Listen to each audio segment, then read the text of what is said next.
السلام عليكم ورحمة الله وبركاته.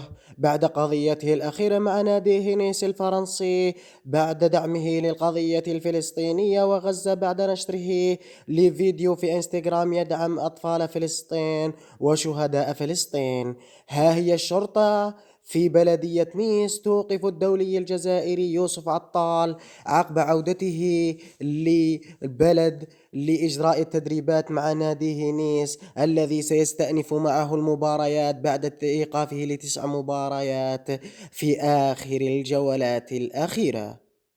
ما هذا الذي يحدث في فرنسا من أجل عطال؟ هل هذا مقصود أم أن للحكومة الفرنسية شيء آخر ضد الجزائر ولاعبيها؟ وأنتم مشاهدون، ما رأيكم في القرارات التي اتخذتها إدارة نيس ضد عطال؟